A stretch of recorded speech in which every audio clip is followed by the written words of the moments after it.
I think I mentioned it in last week's manga news video that I might be covering more license announcements from Anime Expo. And yeah, that's true because there's some ones that dropped Sunday night and I'm like, we need to talk about it.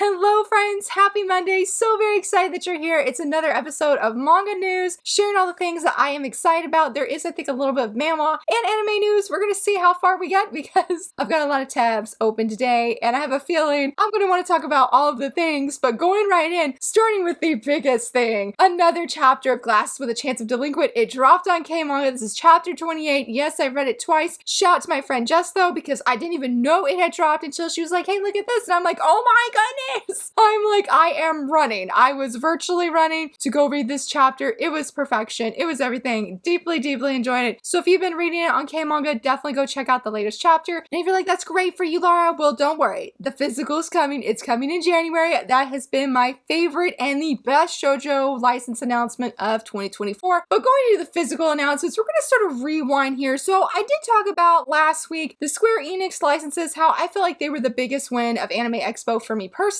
There was one that they announced called The Emperor's Caretaker, and I tried out the first chapter on the Manga Up app because this is on the Manga Up app. I could not get into it. I was like, oh no, probably not going to be my cup of tea, but there was two friends on a shoujo Discord. They both said that they really liked it, and I'm like, okay. I'm like, let me try it again. So I tried chapter 1 again because chapter 1's the only one that's free, I believe, and I was like, I'm not feeling this. But I was like, you know what? Let me give it a third try. And third time was the charm because I ended up reading to chapter 10, which I wasn't planning, didn't mean to. I loved it. If I had just based off that first chapter, I definitely would have dropped this series, wouldn't have come back to it, but my friends convinced me otherwise. But after reading those 10 chapters, honestly, I want this physically. I really loved it. I think the selling point for me personally was the child emperor. He's so cute. I love the dynamics. I love the female heroine. In fact, I almost mentioned her in my last Top 5 Wednesday video of characters I wish I was more like because I really admired how outspoken she is and how honestly, despite the pressures from her father and just things in her family, she's like, I'm gonna be me, and if this person has a problem with me not being timid and soft-spoken, then they're gonna be really disappointed because I'm not changing who I am. And so I really liked that about her character a lot. So I'm very excited, and I wanted to mention that since I didn't mention it last week, and I definitely felt it needed to be mentioned with how much I enjoyed it. And like I said, just was like reading other things. I was like, you know what? I want to go read another chapter of The Emperor's Caretaker. So that spoke a lot to me personally that I really enjoyed it. We'll be picking this up physically. Now, the reason I decided to come back to the license announcements is because I know at the end of that video, I mentioned that TokyoPop was going to be having their licenses on that Sunday. Now, I'll be honest and say I was planning not even to cover the TokyoPop licenses because I'm like, there's probably not going to really be anything for me. That was like the biggest lie past me told myself. Do you know that at Anime Expo, they dropped five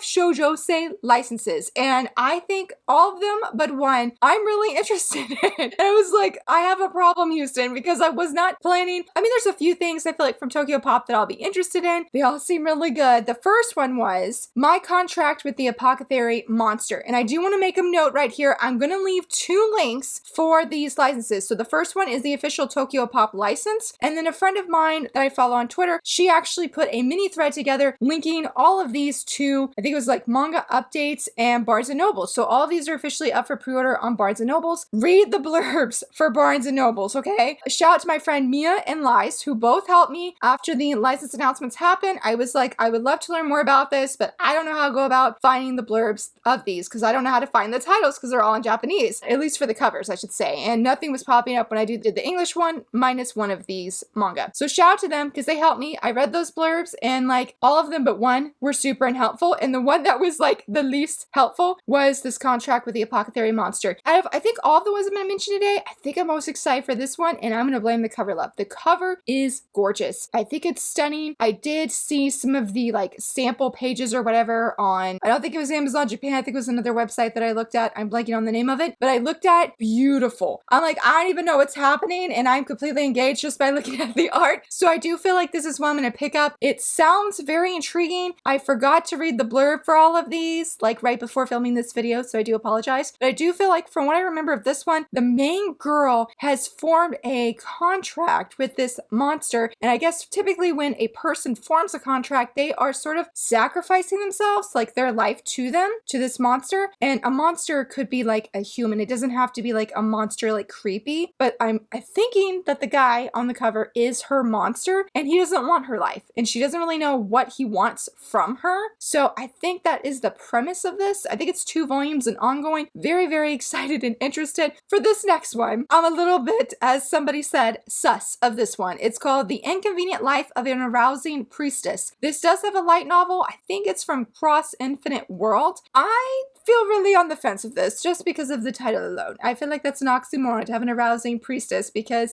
I feel like priestess, you're sort of like living a life of celibacy. I don't know how true that is. That's what I first hear. And I'm like, I feel like this is a little bit contradictory. This one, if you've read the light novel, please let me know what you think. If you think it's good, if the sus title is just sounds sus, but it's not sus. I think like the blurb for this said it was like a wholesome love story, and I was like, what?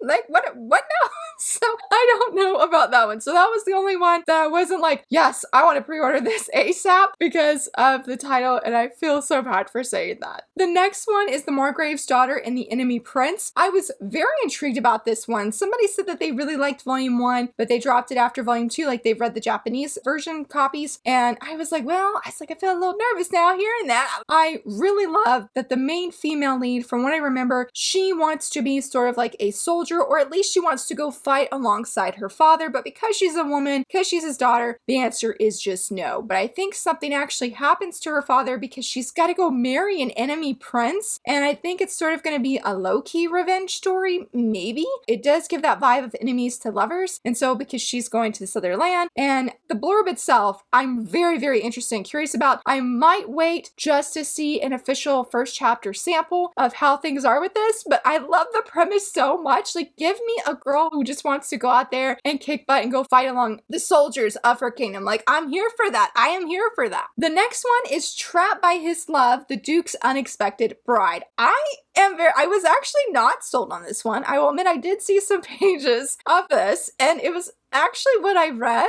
that had me really intrigued. I feel like the title does say a lot, and from what I'm remembering is this girl, she goes out, her father's like, you're gonna marry this certain person, and I think she just doesn't want to marry this guy. So she goes and asks the first guy she sees at her school, will you marry me? And this guy says yes, and she's like, okay, this is legit, this is real, and come to find out that he's a duke. Things are looking very good for her, but I guess this duke is not what he seems. Like, I don't think he's a bad guy. I'm hoping that he's not a bad guy because I'm gonna be really sad if that's the case, but the cover is super pretty, so I feel like there's gonna be a twist in this one, and I hope that if that's the case, and I read volume 1 and I love volume 1, then I'm okay with the twist, because I don't want the same thing to happen was I got Recrying Otome game, but all the boys love me anyway, because I love volumes 1 and 2 so much, but the twist, I couldn't do the twist, and I do have a review of, I think, volume 1. It's a great series. I couldn't do the twist, but I genuinely so happy for everybody who has read it, and they're like, the twist made it better. I'm like, you go, person, you go, because I couldn't do it, y'all. But hopefully that will not be the case with this one, that I'll be able to pick it up and really, really enjoy it. For the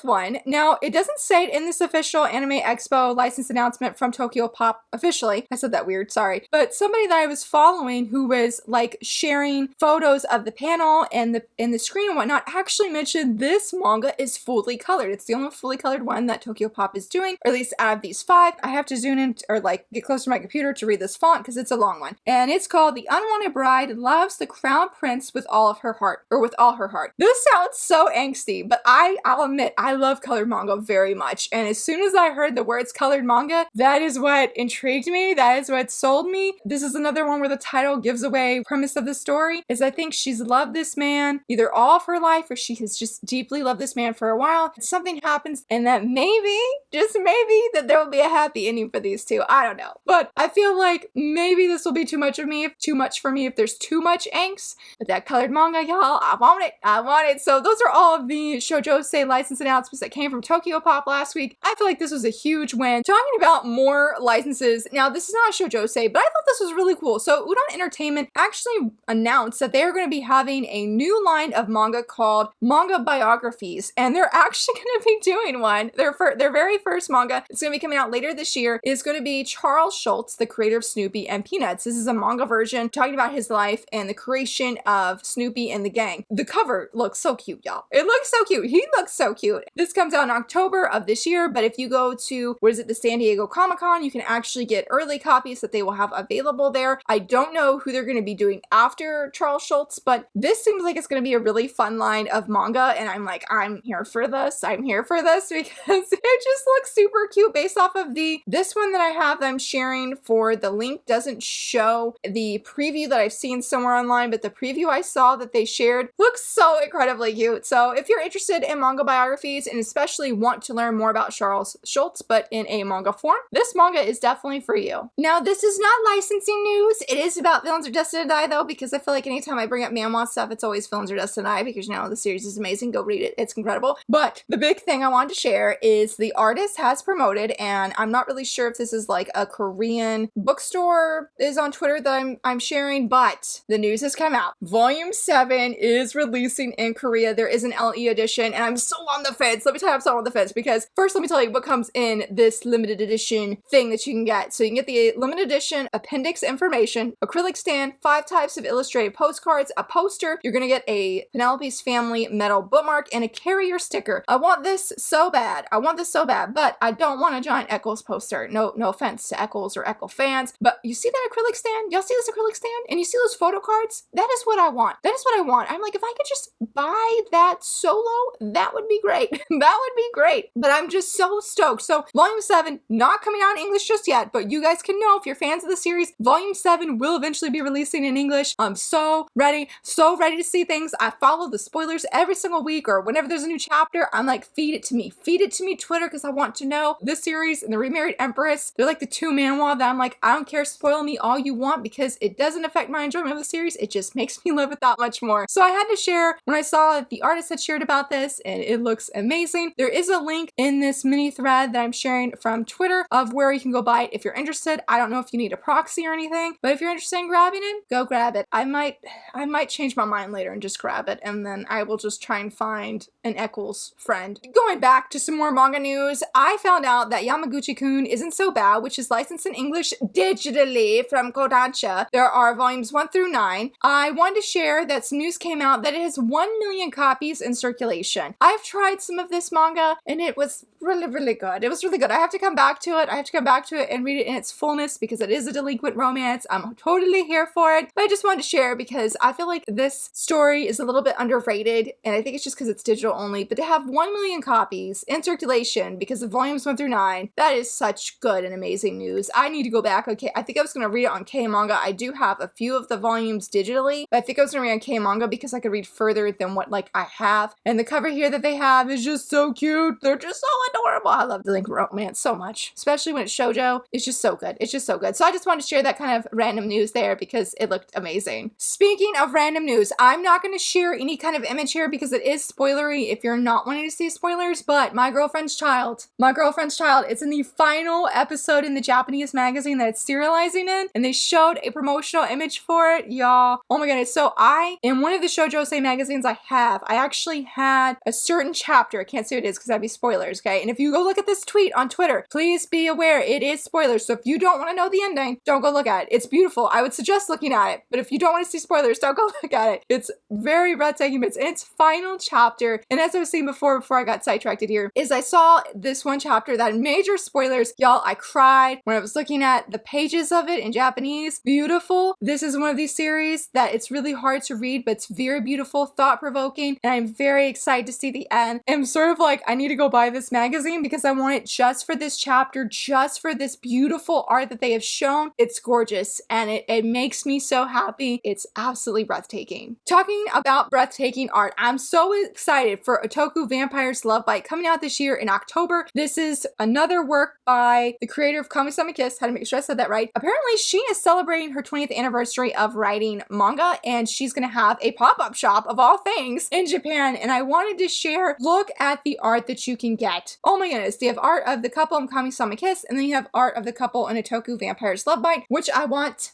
They look so cute. Oh my goodness. I need it, y'all. I need it. But to know that she's been writing manga for 20 years is like, wow, what an achievement. So I'm glad that she's got this pop-up shop. And not only that, but talking about Otaku Vampire's Love Bite, there is a official Twitter for the series and it surpassed 3,000 followers. So to celebrate, if you guys remember, I think it was like 2 weeks ago, I actually shared this art, but it was sort of like the cover page for it in the magazine. Well, now they've made it into a wallpaper. So if you need this gorgeous, stunning art, which you do because I love it so much, it's beautiful. If you want this, but without the words, go download the wallpaper over from Twitter. I don't know if it's on Instagram. I just haven't seen it on Twitter first, but it is beautiful. I love it. I love it so much. I cannot wait to read this manga. It's one of my most anticipated manga releases of this year. I was originally going to share this news last, but I want to share it now because it is related to manga. And so I can't remember, it was sometime last year, but Hinata and Kageyama from Haikyuu, they had some kind of special thing. I can't remember exactly what it was, but now Suzuki and Yamaguchi are following in their footsteps and they have been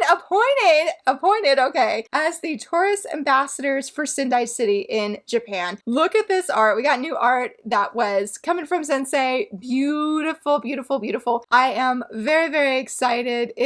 There's things with Sendai City that tie in later that makes this all the more satisfying, and I wanted to just share it because I think it's just so amazing that some of these characters are becoming these ambassadors in Japan. It makes my heart so very happy because Haikyuu is amazing. It deserves all of the love. So I just wanted to share that. I know it's not necessarily manga, but it's related to manga, and I had to share it today. Now for this little bit, it's about a Kickstarter, and technically no, it's not a manga because it is a webtoon, so technically it would be a graphic novel, but I read volume 1, which I forgot to grab. I don't even know where I put it yesterday, but it's called Faded Away. It is on webtoons. I think it's still ongoing, but it had a Kickstarter. I believe it was last year. My friend Carrie put it on my radar. It's a delinquent / supernatural paranormal kind of romance. I think with a little bit of childhood friends to lovers. I'm hoping I'm not being delulu. But volume 2, the Kickstarter is officially live. Yes, I've already backed this. I was overjoyed to just happen to come across this information when scrolling because I follow the creator. Volume 1 was so interesting. It's about a girl and a guy. They were friends as kids, and she lived at this, goodness, it's been a while since I've read it, but she lives at this place and they would play every day. Well, one day he comes and she's not there anymore and he doesn't know what happened to her. He still can't find her for like X amount of years. Well, they go to high school. Come to find out they're in the same class, but he is very much a delinquent now. She cannot express any emotions on her face. No fear, no happiness, no sadness, no anger, none of that. And we don't really know why. There are like some questions I feel like I asked myself as I was reading, and it's purposefully like set up that way. So I'm looking forward to those questions being answered in volume 2. But not only that, I want that romance. I want that ship. I want that ship to sail because they're super cute together. I really